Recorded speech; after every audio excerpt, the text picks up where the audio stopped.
score. Unbelievable timing on that. And it's the Tigers straight away. Game. Elliott! Oh, what a start!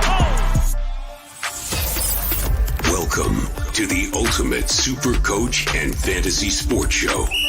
You are now listening to the Insight Fantasy Sports Podcast.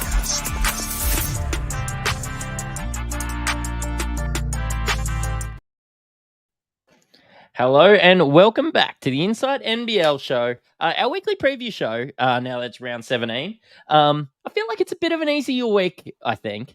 But as always, we're brought here today by the Standard Squeeze, Ryan from Astute Newstead, and Bonus Bank. I'm the Supercoach Matrix, and I'm here with my co-host, Hamadou Diallo himself. Hammer, how was your weekend?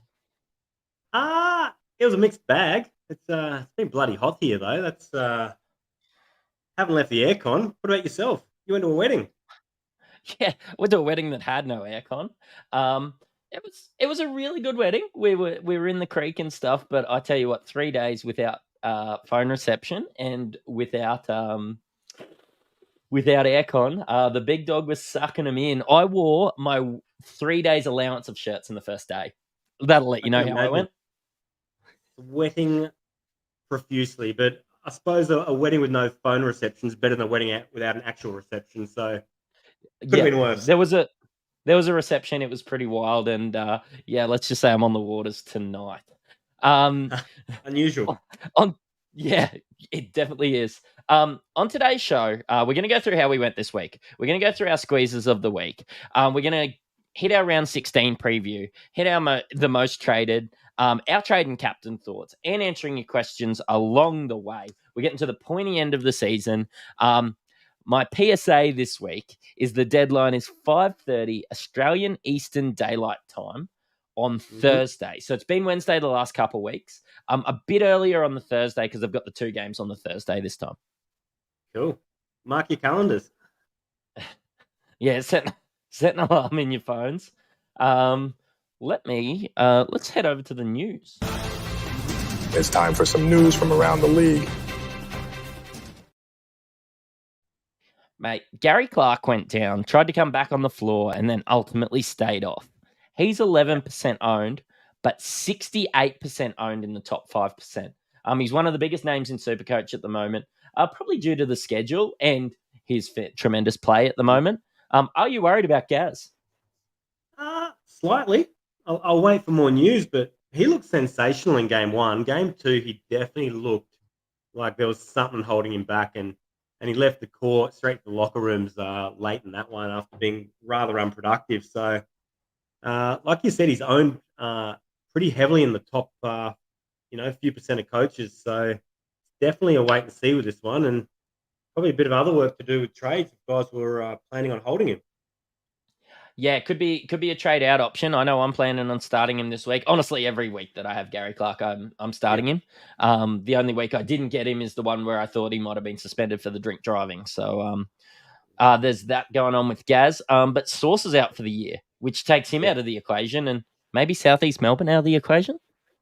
Yeah, it's a big one. This last round and this round coming were probably the last chance he was overly relevant on the Southeast Melbourne double. But yeah, it's sort of been a disappointing year for him. He's produced well when he's been in, except when we've captained him, of course. Mm-hmm.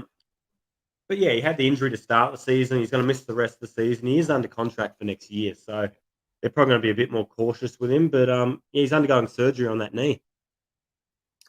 Yep, and Southeast Melbourne, can I mention, are currently 10th. So 36ers have jumped them as well. So look, who would they're have not picked that at the start of the year? Not me. I thought they would be going fantastic. Melbourne United are about where I thought. Wildcats are about where I thought. I think Jack Jumpers are about where I thought. Bullets have probably exceeded expectations, but Southeast Melbourne, I expected them to be probably top 4. Definitely. We saw them live in the preseason. We saw even the replacement import looked legit, and it just really, even though they have been bit by the injury bug, I still don't think that's been that big of a difference. They've been ordinary even when they've had their full squad. Yeah, probably a question mark around the coach and stuff starts to come out shortly. Yeah. Is Mike Kelly in the hot seat? Like any other season, you'd say yes, but we've had Jacob Jackomas, we've had CJ Bruton already let go. have they been his saving grace that they were just worse? Hey, it could have been, and he's going to put it down to injury, Hmm. which is hard. They haven't really had consistency. True, true. But he's also he's running out of excuses. He had that one dream run in Cairns when he had Machado, Newell, Space Cam Oliver. Uh, After that, though, he's had a pretty dubious record as a head coach. Yep. Mate, I know, so we get a bit of rain around home, and I know you're the person I call. Hey, mate, I got 30 mil. What'd you get? And I can hear you out in the backyard in your Dax, just pouring out your little treasure chest out the backyard, and you're tweeting it, and you're doing all that. Can you tell us a bit more about this cyclone forming up north, and Look, whether you think sometimes that'll affect anything? it's hard to hear you over my weather vane. It's spinning sometimes really fast. But yeah, we look like we've got another cyclone heading up north. It looks like it's coming a little south of Cairns, more likely to hit north of Mackay. Going to bring a whole lot of rain with it. Looking like it's going to cross as a Cat 3, but we know last time when it came into Cairns, airports were closed. There was possibility of games being missed, postponed. Cairns was stuck in Brisbane for a bit, so nothing of concern yet as far as the schedule goes. But yeah, watch this space. Look, I'm not necessarily getting Cairns players out because there's a cyclone up north, but No. the schedule allows you to get Cairns players out Yeah. basically now It's anyway. much less relevant than last time it came in. Mate, let's talk about the doc and Dr. Doolittle. So he did play, but let's talk about my boy. Oh, yeah, What happened there? That was a big call, and it was in my back of my mind with you making that call on the pod last week. And after the first game, I felt vindicated that you were as wrong as you usually are. But game 2, he came to play. And I think there's a few, and we're going to chat about it. I see a really good question from Corey Blackledge about 2 players, 200 to 300K as forwards. There's a few people that are in that late hundreds, early 200s that can go off in the right game, and Usher's one of them. Mm-hmm. He's definitely shown he can. And earlier in the season, he seemed to take away from the team when he was that starter minute guy. And Doolittle came in and found his feet and they found their groove. But they didn't miss a beat on the weekend, did they? No, they look good. Doolittle obviously working back from the concussion. So yeah, look, hopefully another big week from Usher, because I think he'll probably not because I want him to, but I think he'll probably sit on my bench for the rest of the year now. So yeah, look, having Usher sitting on your bench is a hell of a lot better than someone, not looking at anyone in particular, who has Duali Bales and Fabian Krizlovic still on the bench. So you could do a lot worse. Mate, let's have a chat about how we went. Would you like to start, or do you want me to go? Mate, you go. It's got the iPad on charge. I need to double check this. No, sounds good. Respectable is the word I would use for mine. It was looking huge after captaining McCall, and McCall having whatever he had, 45, 46 in the first game, even though he fouled out. Yeah, just went huge in the first one. I brought in Usher as well, which obviously blew up in the second one. I started Froling over Hump, which I said on Discord and a bit on my Twitter. I just like the matchups a bit better with the fact that Hump was getting, that was garbage time game, that first one. So he sort of got sat down, but ultimately not having Cotton, captaining McCall, got me 453, still top 4% for the week, and 22 small, but pretty welcome green arrows, I would call them. Absolutely. You've done exceptionally well. Like you said, mate, it was a week where after the first couple of games, I was feeling pretty good about myself and kind of peaked after that first McCall game. But I finished with 433, good enough for top 7%. Probably could have been a lot more. Captaining McCall probably hurt a little. Rolling was good. Hump was solid. Gary Clark was great in the first game. Like we said, the injury plagued that second hit out. Even Valentine had a good one. He had like 29 Supercoach points at the half and then finished with 30, I think. But yeah, I've moved up one spot overall for the season, sitting 795 overall. And I'm almost at that point where my season's on life support. I'm making that call where do I start playing head to head a little bit more than overall? But I'm going to give you a little something here, Matrix. Look, normally I'm never wrong. In fact, I've never been wrong before. I'm just not as right as I normally am. But I think this week I'm going to concede. Okay. I said on the pod last week that without Doolittle, Cotton's going to struggle. Don't captain him. Man, was I wrong. He looked electric. Yep. Not having Cotton was season defining, I would say. Yeah. But we only found that out after the second McCall game. I was still feeling pretty good until I turned in at halftime in that second game and just thought, oh my God, there is my season down the toilet. Down the flying toilet. And who thought that Brisbane would be the big stoppers there? They're flying in, we're just having a bit of a chat about basketball right now, but they're flying into the top 4 right now.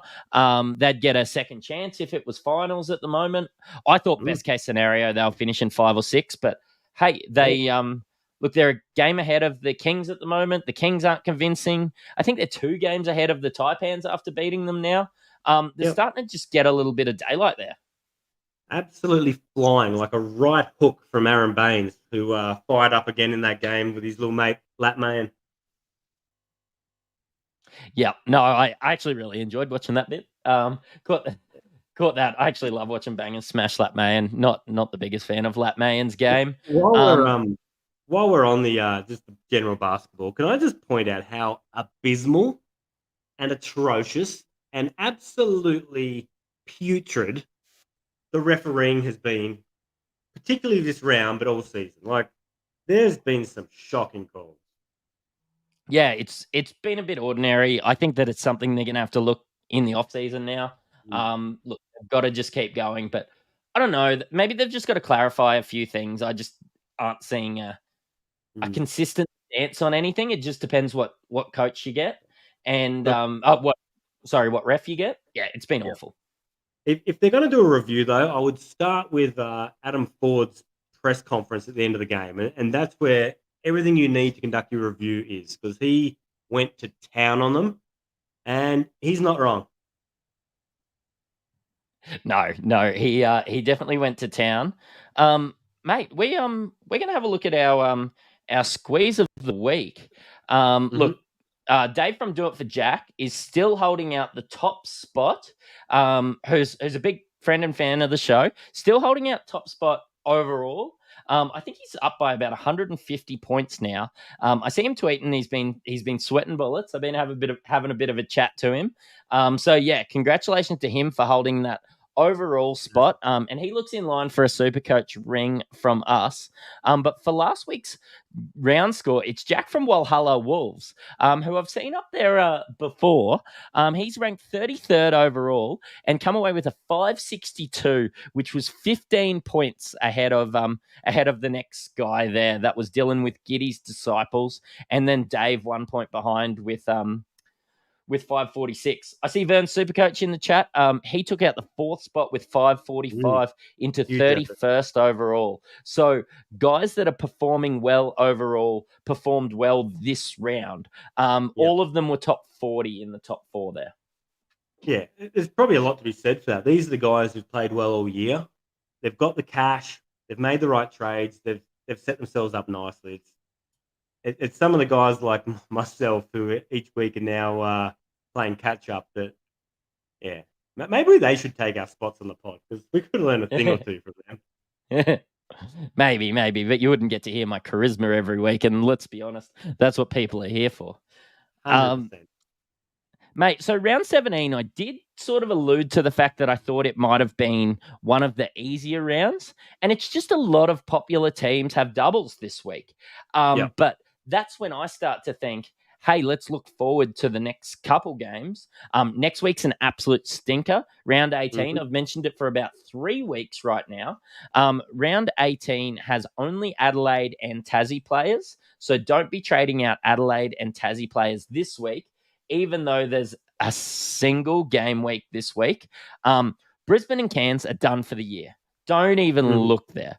They both finished the year with 4 singles. There's no cash generation that you're going to be getting here that you want. So yeah, let's just draw a line through Brisbane and Cairns. Look, Shannon Scott could be scoring 60 a game. I'm not adding him. So yeah. Look, if you've got him and you can slide him to a bench spot, he's better than some options. But yeah, you're not adding any guys from those teams. Season's done. They're cooked. Stick a fork in them. They're done. Yep. So the best ones going forward are Illawarra and New Zealand. Now, Illawarra, they are playing Perth on Thursday and then follow it up with New Zealand in Illawarra. How do you like those matchups for Illawarra? And I suppose we've got to have a little asterisk beside it about, does it change if Gaz Clark's playing or not? Well, someone's going to be the beneficiary. And we all have seen so far that when someone's out, the guy who steps into that starting lineup has been Lee. And he has given us buckets. Man, he's stroking it at some crazy clip right now. But he's rebounding really well. So there's a guy, if you're holding on to him, he'll be solid, but he'll give you even more if a Gary Clark's out. So that's what I like in that matchup. Against Perth, it's a tough matchup. They have very mobile guys in the 4 spot. Guys with some strength, like Doolittle. Like, that's a pretty good matchup for Perth against Gary Clark anyway. They're thin up front, though. So once you go past Keanu Pinder, they don't really have a lot at centre. So Sam Frolling's probably going to go to town, especially in those minutes that Ulbrich plays. If he can get a couple of fouls on Pinder, they're looking pretty good up front. But it's in the guards. The guards from Illawarra have been pretty putrid on both ends, but especially the defensive end. Like Tyler Harvey, Justin Robinson can't guard their own shadow, let alone Bryce Cotton. So, yeah, good luck there. Here's one. If Gary Clark's out, I might just... You know how you said you wanted to concede? I feel like it is conceding by me adding Bryce Cotton when it's a poor play with the schedule. So I might just, get out Gary Clark if he's not playing. And, I've got Taj McCall there, as I said.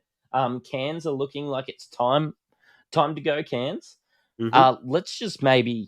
Look, honestly, it could just be time for me to get Cotton. If Gary Clark isn't playing, I might just forego Anthony Lamb and get Clark and just move on later on. Well, when you start to factor in that you need a captain option, Cotton's a very clear choice. Lamb had 31 actual points and finished with like 33 Supercoach points. He didn't rebound the ball well at all in that last game. Is Cotton the obvious or the only captain choice if Gary Clark's out? Like Sam Frolling's a little up and down. Who else we look at? Maybe a Mitch Creek, but I'll tell you what, Southeast Melbourne are so putrid that, he could do. They could be down 30 at halftime. Yeah, put the cue in the rack. Like, the only reason he's playing 40 minutes is because they only have 6 players at the moment. Like, yeah. I was actually standing next to my phone wondering if I could get a run. Yeah, man. Just put your hand up. Let them know. Mate, so we've had a bit of a chat about Southeast Melbourne, and they have Perth and Sydney this week. I won't be touching them with a 10-foot pole. I suppose Source is out. Is there anything in GAC? And I'm in Gorjak, not a Calder. You know what? I think a lot of us have romanticised that 3-game run he had in Brisbane last year. I was actually at one of the games where they were playing the Jack Jumpers, and I don't know why he got the run, but he put up numbers, man. He was catching lobs, throwing down, rebounding, swatting shots, and that's the gap, who's living rent free in my head, and who I thought Southeast Melbourne were getting. And you look at it on paper and you think Big Sauce is out. They've got no bigs. It's Gak, or it's Anzac Restretto, or some other kind of coffee. I don't know. Like, there is daylight for second, but he has not performed at all, has he? No, and I don't think there's enough in Southeast Melbourne. Double this week, and goes back to 3 singles. There's not enough for me to add Gorjak. Yeah. The only reason you'd be adding him is as a cheapie. If maybe you're still holding Wiley as your bench centre and he's out for another weekend. I haven't heard about him. But yeah, it's probably too late to be downgrading to a guy with a poor schedule. Yep. Yeah. Blind Claws So jumped in. The Vanilla Gorilla seems to be getting the minutes at centre. He's right. yes. Look, they've got Perth. We've chatted a little bit about Perth. They're playing Illawarra, Southeast Melbourne. Southeast Melbourne are playing Sydney and Perth. Not really good there. New Zealand have a couple of doubles. They are one double. But they're playing Tasmania and Illawarra. What's that mean for not the easiest matchups this week? Not at all. Look, New Zealand have a couple of guys that can go. PJC has shown us all year he comes good. Anthony Lamb puts up points, and he normally is solid for that close to 10 rebounds. The last game was a bit of an aberration, but I like the matchups with Lamb. He's a guy. He's dropped a little in price. I think he's about $3.95 now. That's a target. Did you see much of that game? It looked like Will McDowell-White got a little bit more run, did a little bit more with the ball. Yeah, well, that's actually in my notes. Look, he's played 6 games since December 21st. 14 minutes, 17 minutes, 15 minutes, 22, and then 23 and 23 in the last couple. So playing north of 20, he had 3 points, 3 assists, and 2 rebounds, working his way back into an injury, out of an injury. And then he had 10 points, 4 assists, and 4 rebounds. Now, in his last one, he had 13 points, a steal, a block, 7 assists, and 5 rebounds in 23 minutes. I'm just starting to think, much like it sort of got to the point with Usher, I need to close my eyes and throw a dart at the board, and I have X amount of money. Is Will McDowell-White, and maybe from somebody like Taran Armstrong, who has an ordinary roster. I don't have too many. I've been setting up for these matchups for weeks.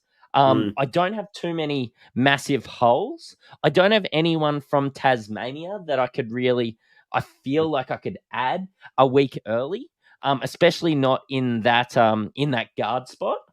Not for that money anyway. I've got, say, 210K. I have been toiling around with Will McDowell-White. I don't hate it. What price are we looking at for a Will McDowell-White right now on the second-hand market? 188K. I mean, players aside, 188K for a guy who's going to play 23 minutes a game to start off with is a solid proposition. For a guy with the talent and the ceiling that we know he's got, and it seems, of late he's starting to figure it out. And these next couple of games are crucial. This is a team that really needs to string a couple of wins together to make that top 6 and salvage what was meant to be a ripper of a season for him. Yeah, I know. Look, I'm really considering it. It's probably him or like a Marcus Lee or somebody like that. Who've you got in your 2 bench guard spots?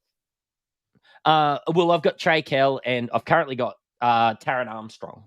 So, but that means I would be starting Justin Robinson and Denzel Valentine this week, which is not exactly great. But I've made my bed with these blokes and I'm going to lie in it. Okay. I'm going to give you a little bit of a would you rather. Will McDowell-White or Justin Robinson to hold for the rest of the season? Look, it's much the same. You're looking at 19 Supercoach points against 23. One's on the up and one's just been on a downward spiral. Will McDowell-White, contract year. It's pretty clear in Illawarra they're not going to bring Justin Robinson back. And I don't think you'll see him in this league again. But Will McDowell-White, he is hot property. New Zealand will want to retain him because there was a hell of a lot of interest last off-season. He re-upped for 1 year. Do they give him more and more minutes and say, hey, you are our point guard for next year. We're invested in you.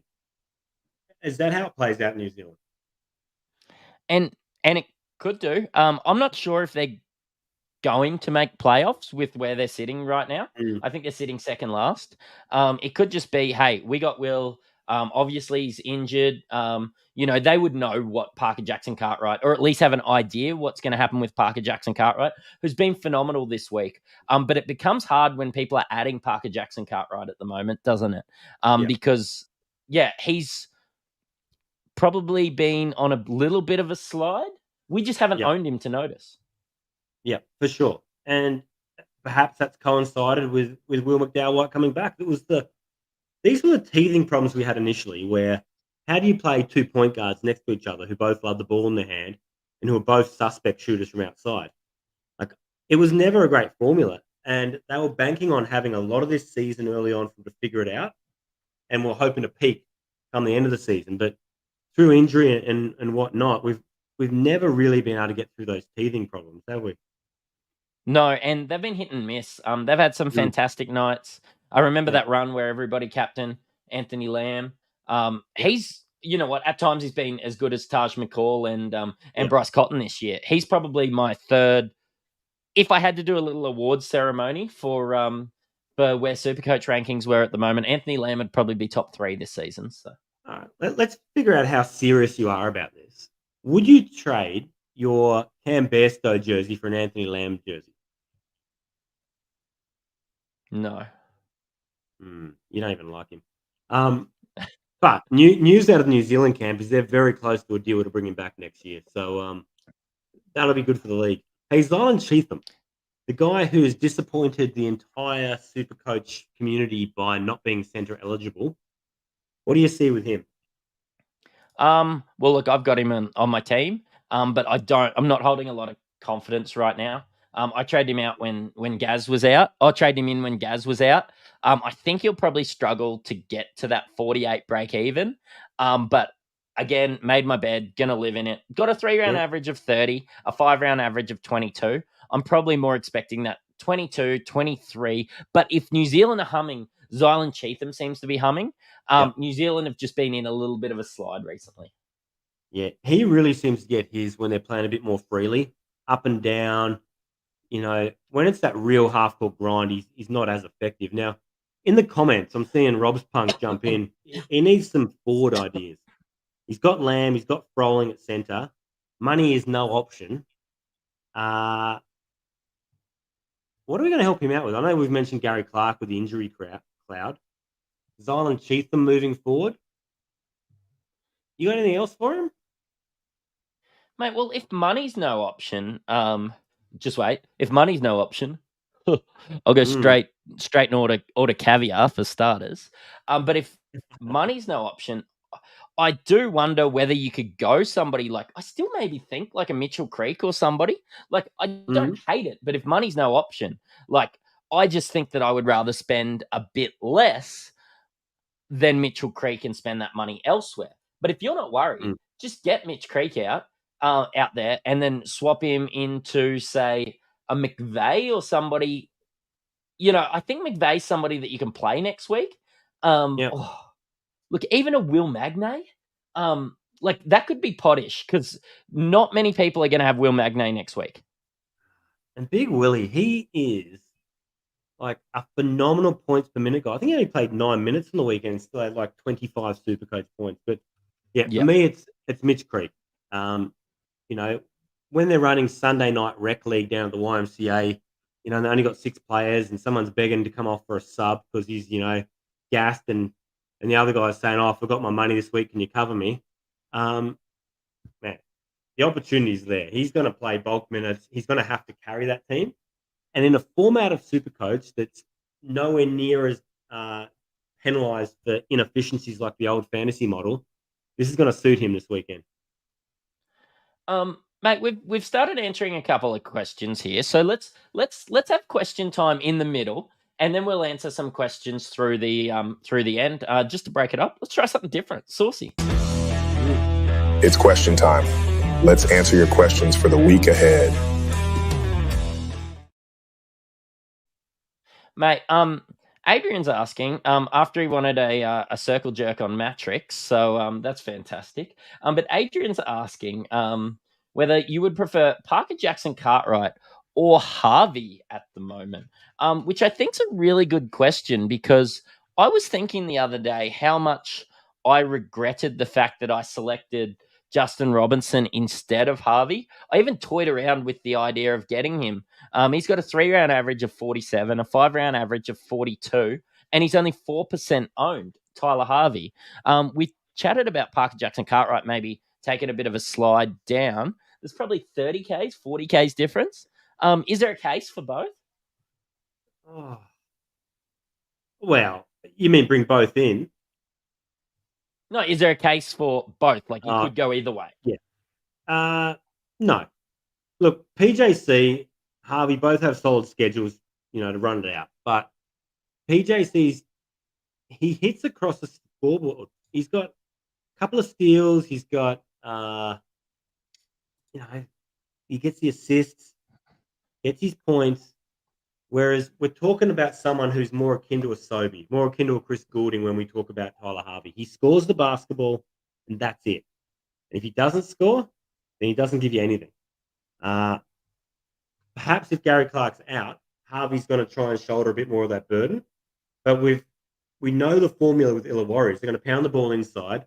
They're going to go to Gary Clark. They're going to go to Sam Froling, and then it's going to come outside. They're playing inside out. Harvey's the beneficiary of hitting some shots. It's not like he's going to get 10 assists. It's not like he actually plays any defense. The steals he gets are accident. They just fall into his lap. So, look, PJC's my guy there.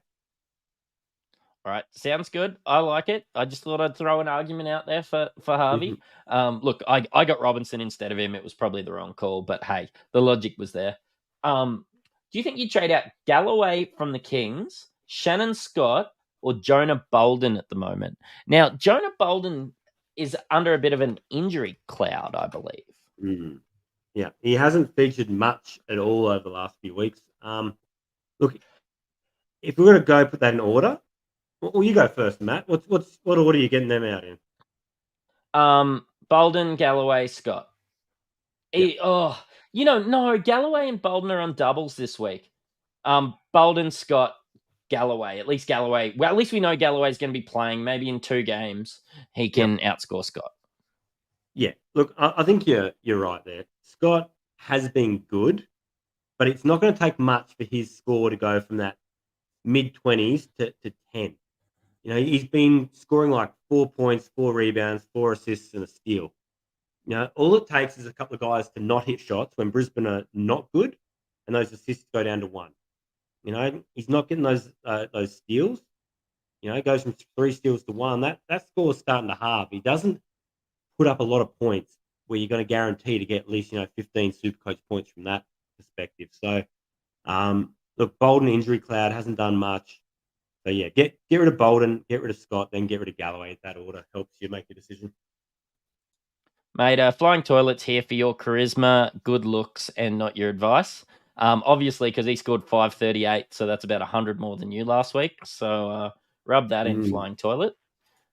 What a guy. Look, Vern Supercoach really enjoyed the shootout between Cotton and Adams at the end of that game. Was extremely entertained. A good question from Hayden. Do we think players like Cotton, Travis could be rested in round 20? Thinking Cotton could be a hold for the rest of the season. Seeing most teams have singles anyway. What's your stance on that? Look, Cotton is one of those guys, and I really haven't done it with anyone, played people on a single over people on a double, unless they are really bottom feeders in my team. But look, Cotton could score you 45, which is probably more than a Jalen Galloway or something on a double. For sure. Yeah, look, it's probably a 2-part question. Look, players like Cotton Travers, could they be rested in round 20? Look, it often happens, but I just don't see it this year. Perth are going to want to finish first. And, we might be able to make a better call closer to round 20, but right now I think they're going to be gunning for first spot. Melbourne have been on a little bit of a slide. Perth are on a tear. If it's coming down to percentage or one win, Perth are playing all the way to the end. And they're going to want momentum going into finals. I don't think really is a guy who's going to rest guys and do player management. He hasn't done any coaching with Bryce Cotton all year. The guy has not been subbed. Like, you're really coaching 4 blokes and rotating those spots, isn't he? Travers, JLA's out. He's been injured. They're on a slide. I think Melbourne are going to want to hold on to top spot. I don't see anyone getting rested there, unless, of course, that game's a blowout. You're right, though. Cotton's probably the one guy you can hold through singles, and the money's a lot, but with a lot of rounds with guys on, only 2 teams on a double. He could be the answer. Mate, Corey actually won our standard squeeze of the week last week. So congratulations, mate. I think he's got a 4-in-1 pack on the way out. He wants to trade Galloway and Bolden as he got the Bolden donut this week. Now, 2 players between 200 and 300K for forwards. Look, Keanu Pinder's just in there. I think if I was in his position, I would start to look towards next week. Jack McVeigh is somebody that I would probably throw around. But yeah, I'm interested to see your thoughts. Will Magnay's, of course, forward eligible. Yeah, Hyung Lee, I don't know. Young Lee was where I was going to go. That's what I'm liking. Schedule, an opportunity, especially if that injury cloud over Gary Clark starts to get a little darker. Yeah, look, I haven't got the list of players in that price range in front of me, but there's a couple of options there. Hyung Lee's only 180K, which would allow you to maybe go all the way to a McVeigh or somebody like that. I definitely wouldn't be going sideways to a Valentine or that. I don't know. Like maybe his Island Your train of Cheatham. thought, Matrix. He's already got Hyung Lee. We need to go back to the drawing board. Yep. Mate, let's head on to the most traded in and out. Do it. Sorry, I'm a bit stiff. This is why I'm hot. Mate, the most traded in this week is Parker Jackson Cartwright, 348K. 10% of teams are bringing him in. You see why? He's been great. The schedule opens up. Parker Jackson Cartwright season. Absolutely. He's a trusted performer. He hasn't disappointed on too many occasions. He's never been bad. He's either been good or great. And I think we can expect that from here on out. The next one's Anthony Lamb, 395K. So he is spending up for him. I'm pretty confident I'll be bringing in Anthony Lamb this week, regardless of the schedule. Yeah, great form, despite it not translating overly well last week. Like, I actually watched the game, and to the eye test, he was a cut above the rest. 31 actual points, scored at will. And the rebounds, I think he only had 3 of them, but man, they were unlucky. They bobbled out or teammates swooped in. And the assists, I reckon he could have had 4 or 5 assists if guys could hit a shot. There were so many plays like that this week. Watching that Sydney game, Denzel Valentine, I reckon he was going for 30 assists in the first 5 minutes if Angus Glover could hit the backside of a barn or any of these other players could remember how to catch the ball. It's like they put a bet on the game that he'd be under 10 assists. Denzel's looking a bit better to me. I know, like I've said that I'm trading him out basically every week for about 9 weeks right now. But yeah, look, he just does enough. Yeah, just enough that someone else has done worse. But yeah, after this week on the double, I think you really got to look to move on. There's still enough cash there you can get something decent in return. Gorjok Jack, yeah, obviously 135K. We've chatted about him. Look, it depends what you're doing with the rest of that money that you've got there. Look, he's going to have opportunity. Maybe it's worth a punt on your bench. Is he forward center eligible or just center? Yes, he's forward center eligible. Okay, so thanks for telling me, unlike you did with Wiley for the first 15 rounds of the season, but may influence some decisions. It may be a sideways move from anyone holding someone like Fabian Kristovic. Yeah, I've got to shout out a flying toilet here with a Kyron Galloway. He brought him in. Definitely looked good in that first one. Jacob Wiley out. Kyron always looked like the beneficiary there.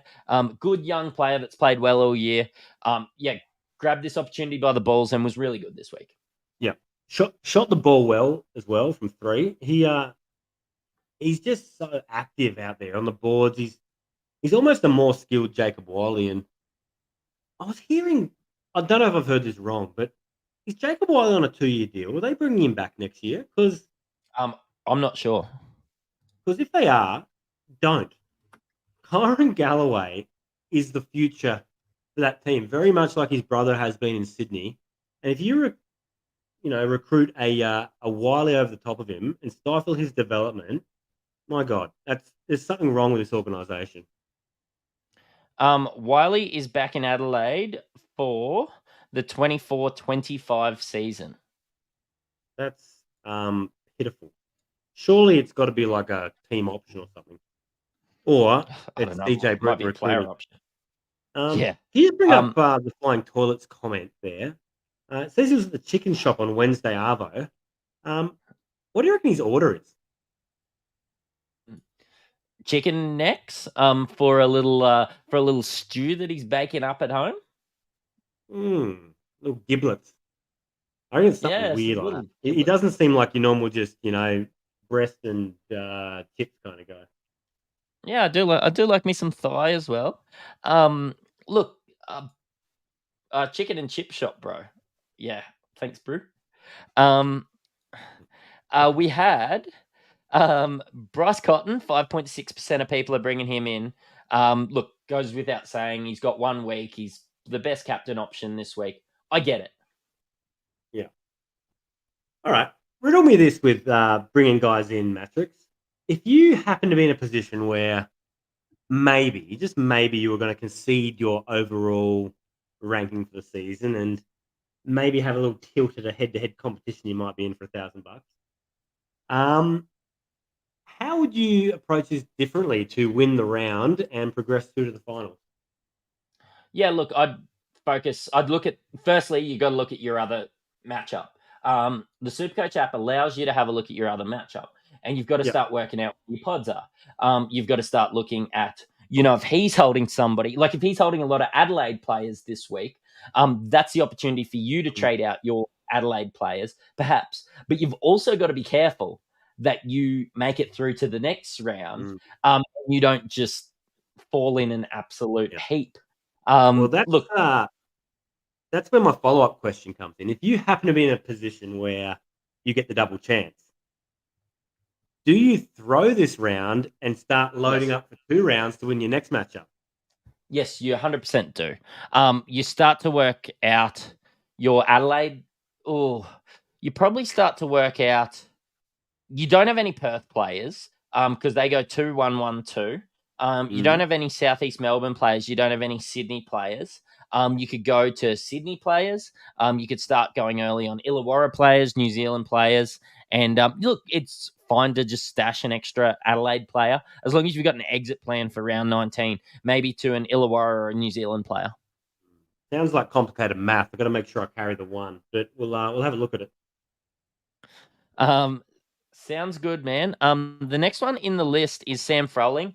People rectifying that mistake, maybe of not having him the last little bit. 4.6% of people didn't have him. Still understand bringing him in.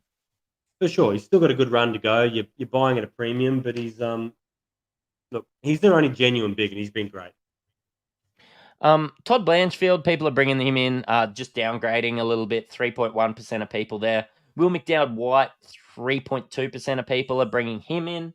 Look, with his schedule, I know I'm looking at that myself, but that's more. I can't afford Parker Jackson-Cartwright. I can afford Will McDowell-White. Let's roll the dice. And people are bringing in Usher, which I don't fully understand. You would. If anyone who could understand bringing in Usher, it'd be you.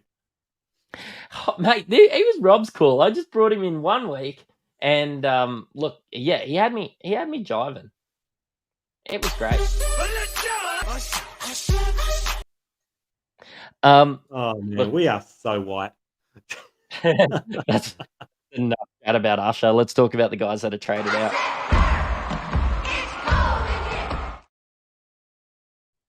Mate, Taj McCall, the most traded out. Unfortunately, for the great person he's been, threw me an absolute monkey turd right there at the end. And 406K, that can be spent on people that have doubles. For sure. He's been great, but sometimes you're only as good as your last effort, and that was abysmal. So, look, but shout out to Taj. He's come back this year a much better player. Like, talking pre-season, there's no way on earth I would have brought him back as if I was the Cairns coach. And he's found a jump shot. He looks like he can play without 7 turnovers a game now. And so I wouldn't be surprised if they keep bringing him back again. He's He's solid. Jonah Bolden traded out. That's probably mainly because of the injury. I know there's a double this week, but didn't play last week. Look, yeah, I haven't heard anything from Sydney. I was trying to find something, couldn't find anything. So I'm just gonna expect the worst. Jordy and Hunter's I been would playing well. Yeah, they won't probably rush him back. Although they need to try something. They're playing territory at the moment. Absolutely. It's probably the hottest seat in the league right now for the Sydney coach. Paddy Miller, 5% of people trading him out. You understand that with Taj McCall as well? For sure. The schedule's done. They've been great. Absolute servants of the Supercoach game. But, time to break up. It's not us. It's you. It's your schedule. And there's actually a few Cairns players getting moved out. Taron Armstrong's in this mix. Sam Menenga's in this mix as well. I don't know how I feel about Taron. You obviously have the same feeling as me. Well, I understand Menenga. Like, that whole... He played 4 minutes the other game. They went with Gak. Like, it's unpredictable with your bigs in Cairns. But, yeah, Taron, it's been a love-hate relationship. He blew a boost for me in the first week of the season, which hurt. Wouldn't that be handy in your back pocket right about now? But, 175. I think he's probably hit the ceiling, but he's a starter again. He's playing minutes. A sideways move to Will McDowell-White's probably the only one I can see making sense. And that's sort of where I'm at. And I do consider it a little bit of a luxury trade. He plays almost twice as many games going through the rest of the season. I don't have any urgent trades. I can't afford McVeigh. I can only afford like a Drimich or somebody like that, which I don't like. I want to bring in a Cairns player. Look, it doesn't work with Marcus Lee because he's going to sit on my bench. But Tassie player. It's not going to work with Marcus Lee because I've got Hump in that week there. So yeah, look, it just doesn't really work for me there. But another one coming in is Jacob Wiley's been traded out, and I sort of go why this week.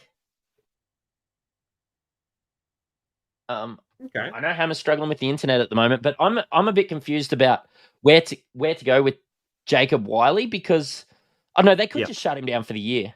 But look, he is playing next year. I'm going to wait for some news on Jacob Wiley, which we haven't got it yet. Yeah. I've got him on my bench at the backup center. I don't have a luxury trade like you, so he's probably going to remain sitting there, but they look so much better with Galloway. Would you mess with that formula after being on a 2-game win streak, somehow mathematically keeping your chance to playoffs alive with that squad? Would you want to do something that messes with it? I mean, can anyone actually tell me what the injury with him was? Is it a heart lead? Is he just done playing?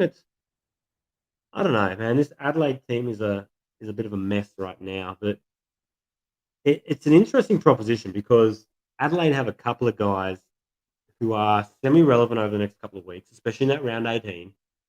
Vasiljevic. Don't know how many people are holding on to him. Isaac Humphries is another one. They're on singles this week. I've got both Trey Kell, Isaac Humphries, and Jacob Wiley. There's 3 Adelaide guys right now that I've got to do something about. There's some moving and shaking to do here, Patrick. Yeah, do you have a boost saved up? Just asking. I know our community team does. I don't, but getting back to our community team, 48th overall. Is that good or is that good? Yeah, it just goes to show that, like, if you talk it out with a good group of lads that speak a bit of sense, a flying toilet aside, you can create something special. And they have a boost, so I'm not sure whether. And I'm going to bring it up in the Discord. I'm not sure whether it's to boost in Adelaide and Tasmania players or spend 2 weeks loading up to boost out of them. I'm not 100% sure yet, but I'm pretty keen. Yeah, absolutely. Look, flying toilets in there, bumping his hump and his Kellen, his Kenyan and everything he's ever mentioned. But I'm just waiting for him to say, get on Kyle Adnam for another one of his stupid calls, like he said about Who was the one that he called a couple of weeks ago that was just absolutely pitiful? But yeah, look, he's had a fair few contributions and he's made a big effort. And yeah, look, got to recognise it. And him and so many guys in this community group have really put in a super effort in that Discord and got us to 48. So look, few rounds to go. Let's see what damage we can do. This boost is probably a luxury that a lot of those top teams don't have. Yeah, I don't know if first overall is applicable. I think I counted we were about 300 points down. But yeah, we could give it maybe a top 20 finish a red hot go with that boost. I feel like after all the help we've given Do It for Jack, he owes us a couple of 100 points. Maybe we could, cash considerations or something. Mate, I'm excited to hear your trades this week. So, ladies and gentlemen, I'd like to report a trade. Yeah, well, this is it's interesting. I've only just started playing with it while we've been on the pod.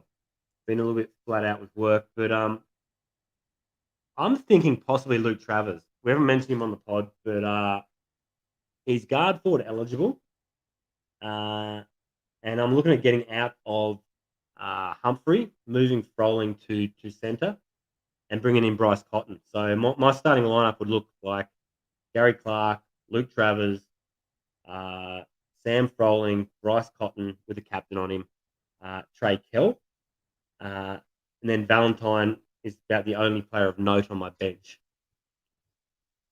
It's been difficult. I'm short of what I want to do cash wise, position wise. I haven't had a great amount of flexibility, and like I've sort of been hinting throughout the podcast, I'm also in half a frame of mind to play the head to head a little more.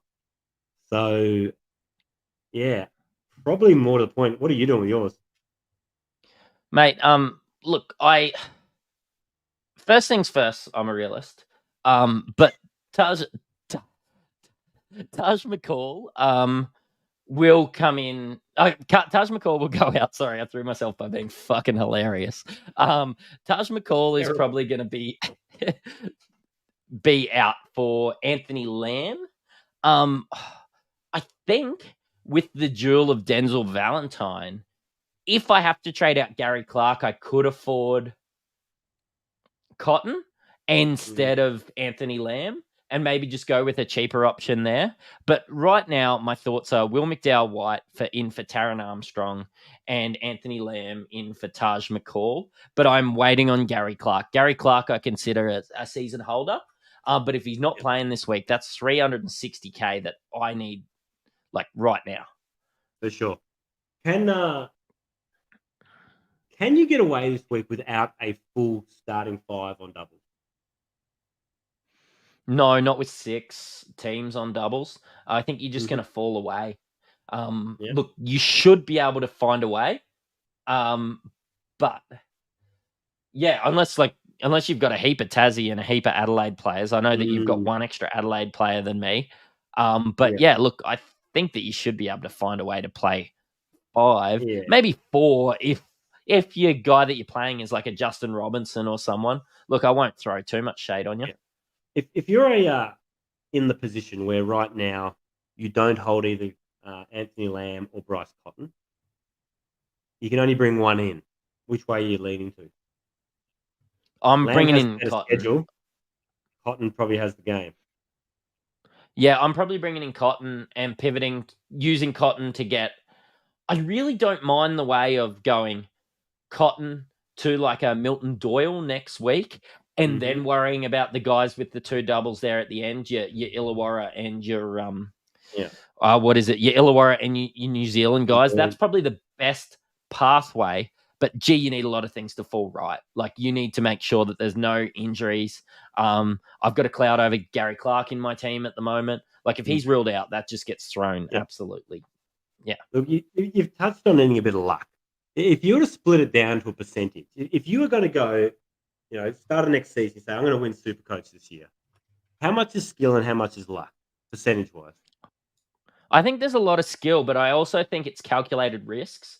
I think it's a lot of delving into the Supercoach app and seeing how many of the top 1% are doing this. how many of the top 1% have this player, having a look at that person's matchups that 68% of people own, and get a guy that maybe 30% of people have, and rolling the dice that week. I know it was a small, I'm quite proud of this, but I know it's a really small, uptick this week, starting Froling over Humphreys. But I think that was a big balls move, because I think a lot of people were starting Humphreys.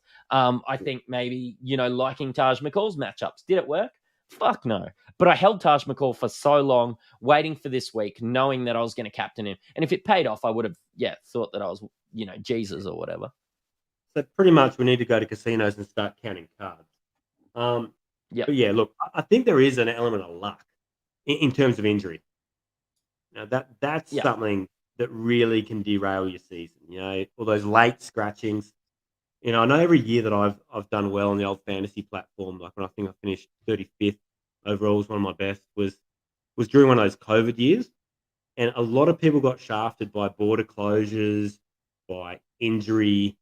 I just seemed to dodge it for the whole year. And I thought, man, my luck has got to run out. And it didn't. And so, yeah, I think, 100% right. There's a lot of skill involved, but I think there is still that element that, the stars got to align at some point. Boys, loving a lot of the questions coming in. We are going to finish in just more comments, or really with anything coming in at the moment, which is great. Mate, let's go to our captains, because we've only got 3 more times to hear this delicious soundbite again. Captain, my captain. Oh, captain, my captain. Mate, who's your captain this week? Just hit me with it. It's going to have to be Cotton if I'm bringing him in. You don't spend, $464,800 and get, floor mats thrown in with it to not captain him. I don't think you can go past him. I don't have a lot of other options. What are you thinking? I'm bringing in Anthony Lamb. I can't afford Cotton. I might toy with it a little bit more. Maybe I get rid of a Robinson or someone like that, along with Taj McCall, and see if I can afford it. I'm just really worried about what I'll get in return. Like, I do think a Will McDowell White will get me, 10 points, which means he's going to score 20 points. But I do think he's going to get 10 points, and then he's going to get 20 points on the doubles. Whereas, I'm not so keen on Justin Robinson now. It was probably a mistake. But yeah, look, that's probably the questions I've got. But it's Anthony Lamb right now for me. Sitting there with the big captain on it. I've gone pods. I don't know if I've owned Cotton all year, to be completely honest. I've made my bed. I'm going to lie in it. For sure, man. It's got to work for you. It reminds me of a time that I broke up with a girl because she was with Optus. It's just sometimes things don't line up. And when you're like, 16 years old and it's 1 cent text, Telstra to Telstra, and she's a 25-cent text that drains your credit in one night, and you got to go back up to the newsagent on the corner and buy the old little ticket to reload credit on your phone. You got to cut your losses at some point. Doesn't matter how good they've been for you. She did have turbo text though. Every $30 she was throwing out, she was getting $150 worth of credit for a 25-cent text. So look, it was she's probably pretty happy. If you stayed up past 9 p.m, it was free talk, Telstra as well. So look, she made her choice. She made her bed. She had to sleep in it as well. So shout out to Stacey. Mate, Rob's Punk really enjoyed that one. Julian's in the chat again. Popped in a bit late. I know we've chatted about it. Look, is Gak fieldable this week? I'm sitting on I don't mind bringing him in, depending as to what you do with your other trades, and sitting him on your bench, but I'm not sure I could start him this week. No, it's... You'd like to say that he's rocks and diamonds, but there's been rocks and just smoother rocks this year. It's I have very little faith in him. The only one that's half relevant on Southeast Melbourne would have to be Mitch Creek. 3-round average of 26. Does have a break even of 7. We've seen him play good basketball before, which is encouraging, but that's only really if you need a downgrade option. The schedule's not there. Look, it's not great. There's not much that is there. No, I'd avoid. There's better options out there. Mate, look, everybody just chatting in the chat about being late on Harrison. We've just queued up an hour. Mate, it's time to head off. Look, you can follow us on Twitter. There's 99 free calls there from Rob's Punk. And look, you've listened to an Insight Fantasy Sports podcast. 29 more minutes and you're getting free calls. Get on it, boys.